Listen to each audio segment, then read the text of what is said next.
Достор, бұл сабақта сілер менен JavaScript кодун Visual Studio Code редакторында жазып өтмөкчүбүз. Анан ал жакта кандай ыкмалар бар экен, аны кандай жол менен кылса болот экен деген жөнүндө кыскача карап өтөбүз. Бирок ишти баштаардан мурда бизге ошол сабакты башташ үчүн керектүү болгон атайын файлдарды көчүрүп алышыбыз керек. Биз буга чейин GitHub сайтына алдын ала керектүү файлдарды жүктөп койгон болчук. Азыр биз ошону өзүбүздүн компьютерибизге жүктөп алып, аны Visual Studio Code'дон ачып, ишибизди мындан ары улантабыз. Видеонун астына дайындап койгон шилтемени ушул адресин строкага жазасыңар да, достор. Анан ушул шилтеме боюнча барсаңыздар, ушул GitHub'тагы репозиторий баракчасына туш келесиздер. Башкача айтканда, JavaScript кыргызча курсуна тиешелүү болгон проектлерди көрө аласыздар. GitHub жөнүндө кыскача айта кетсем, бул ушундай сайт. Бул жерде адамдар өздөрүнүн коддорун, файлдарын сактап, иштерин жүргүзүшөт. Келиңиздер, достор, биз ушул код деп турган жашыл кнопканы басалык дагы. Аны бассак, ылдыйда ушундай үчүнчү опция болуп, download zip деген нерсени көргөн болобуз. Биз азыр ушуну басып, ушул жерде аныкталып турган биринчи JavaScript негиздери деген файлды ачышыбыз керек. Файл эмес, папканы өзүбүзгө көчүрүп туруп, аны код редакторунан ачышыбыз керек. Анын мазмунун жобосу ичин карай турган болсок, ал жакта index.html деген бар экен. Аны буюрса кийинирээк карап өтөбүз. Эгер азыр артка келип туруп, кодду басып, download zip'ти баса турган болсок, бизге керектүү болгон файл жүктөлүп калды. Мен учурунда, достор, ал ошол демедеги загрузки деген папкага көчтү. Мисалы, мен бул жакта көрдүңүздөр, zip деген extension бар, файлды көрүп турам. Эми мен муну распаковка кылышым керек, ичиндеги файлдарды чыгарышым керек бир папкага. Ал үчүн мышкамдын оң кнопкасын басам дагы.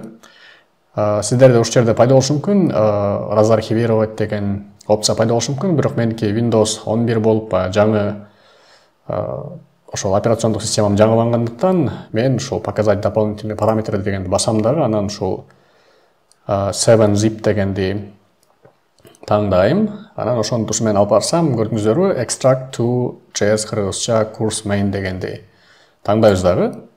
Ошону таңдай турган болсок, биз көчүргөн zip файлды бизге кадимки баягы операциондук системада иштей турган папкага айландырып берди. Эми биз бул папканы копировать кылабыз, достор.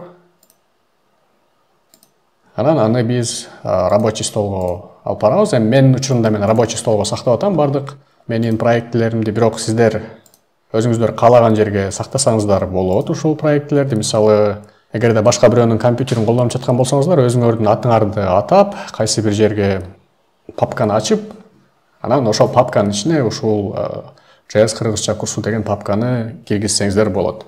Мен учурумда сиздерге көрсөтүү жеңил болуш үчүн рабочий столго алып келип коем дагы. Анан келиңиздер, эми биз Visual Studio Code'ду старт кылалык. Эгерде Visual Studio Code'ду ача турган болсом, ушундай welcome болсо, кош келиңиз деген баракчаны көрөбүз. Бизге мунун кереги жок, жаап коебуз. Биз эми азыр жанагы көчүргөн папканы ачышыбыз керек, достор. Ал үчүн файл деген менюну басабыз дагы. Анан open folder деген же болбосо открыть папку деп чыгыш керек, эгерде сиздерде орусча болгон болсо.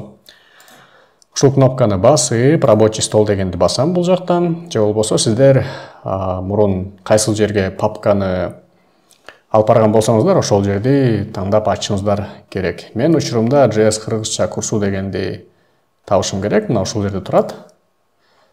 Бир басам дагы, выбор папкини баса турган болсом, бул жакта мага керектүү болгон ушул файл же болбосо папка ачылып калды. Эгерде мен HTML файлды ача турган болсом, бул жакта ушундай алдын ала даярдалган HTML кодду көрүп турасыздар. Эми келгиле, достор, ушул HTML коддун мазмунун түшүнүп көрөлүк. Бул эмне жөнүндө экен? Ал үчүн JS кыргызча курсу деген папканы кайра эле ачам дагы.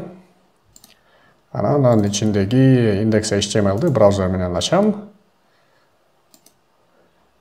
Открыть с помощью деп туруп, Google Chrome'ду баса турган болсом, ушул жактан көрдүңүздөрбү, төмөндөгүдөй баракча келип чыгат. Эми келгиле, мен Windows кнопкасын басып, жана оң стрелканы баса турган болсом, ал биздин ушул баракчабыз чет жакка чыгып кетет дагы. Андан кийин экинчи кадам катары, мисалы, эгерде биздин Visual Studio'го барып туруп, дагы Windows кнопкасын басып, сол стрелканы баса турган болсок, ушундай экиге бөлүнүп көрсөтүлүп калат, достор, бизге.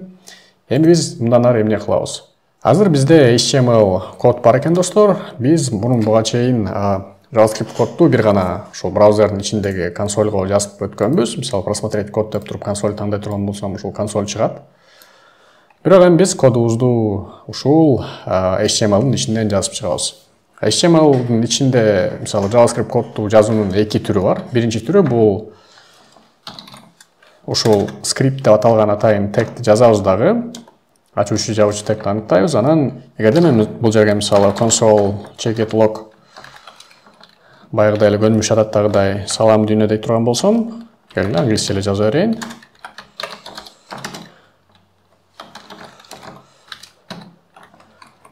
Анан биз ушул баракчаны жаңылай турган болсок бул жактан достор, ал үчүн могул файлыбызды Ctrl S менен сактап алышыбыз керек достор. Анан бул баракчаны ошол браузерден жаңылай турган болсок, көрдүңүздөр, салам дүйнө деп бизге кайсы бир мани чыгарылып берди. Башкача айтканда 30-сапта көрсөтүлгөн мани чыгып жатат. Анан биз көрдүңүздөр, ушул сол жакта index.html кош чекит 30 деп турат. Бул ошол index.html ичинде index.html файлынын ичиндеги 30-сапта ошол инструкция аныкталып, салам дүйнө деген сөз чыкты деп айтып берип атат. Бул биринчи ыкма болуп өттү достор. JavaScript кодун биздин ошол HTMLдин ичинде аткарууда. Бирок бул негизи жакшы ыкмалардан болуп эсептелинбейт. Анткени эгерде биз JavaScript кодду жазып программабыз өтө чоң болгон сайын, бизде HTML файлдын ичинде JavaScript код, анан HTML код боло турган болсо, бул башаламандыкка алып келип, коддун мындайча айтканда окулушуна тоскоолдуктарды жаратат. Ошон үчүн биз төмөндөгүдөй нерсени кылабыз азыр.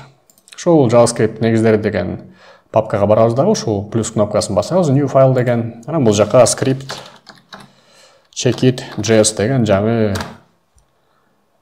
файлды enter кнопкасы менен атын жазып туруп ачабыз.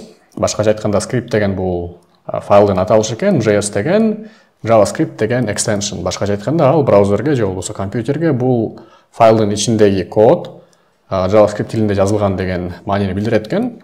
Анан биз ушул 30-сапта аныктаган кодубузду келиңиздер кат кылып алалык. Болсо вырезать кылып биякты сактайбыз дагы. Бул жердеги скриптке келип аны paste кылабыз, сактайбыз. Анан азырынча биз баракчабызды жаңылай турган болсок, эч кандай код иштеген жок. Анткени биз бул жактагы кодубузду алып койгон болчук, HTMLдеги, аны script.js-ке алып келип койдук. Эми ушул script.js-деги код HTML баракчасын жаңылаган сайын иштеши үчүн биз төмөндөгү нерсени жазып өтөбүз. Ал үчүн source деген атайын атрибутту аныктап жазабыз дагы, анан анын ичине script checkit.js деген файлдын аталышын жазабыз. Биз муну менен ушул HTML файлын JavaScript файлы менен бириктирип жатабыз, байлап жатабыз. Башкача айтканда, ушул script.js-тин ичинде аныкталган JavaScript коддун бардыгы ушул index.html браузерде ачылган сайын аткарылып турат. Бул JavaScript кодун байлоонун экинчи ыкмасы болуп өттү. Бул ушул негизги ыкма достор. Сиздер дайыма ушуну колдонуп жүрүшүңүздөр керек. Анан байкай кете турчу нерсе дагы достор, биздин ошол JavaScript болсо script.js деген файлыбыз index.html менен бир папкада тургандыктан биз ошол source деп аталган атрибуттун ичине жөн гана script.js деп жазып кое турган болсок, бизге жетиштүү болот. Азыр мен баракчаны жаңылай турган болсом достор, көрдүңүздөрбү, салам дүйнө деген сөз чыкты дагы, бирок азыр биз ушул оң жактагы чыгарылган нерседен көрүп турабыз.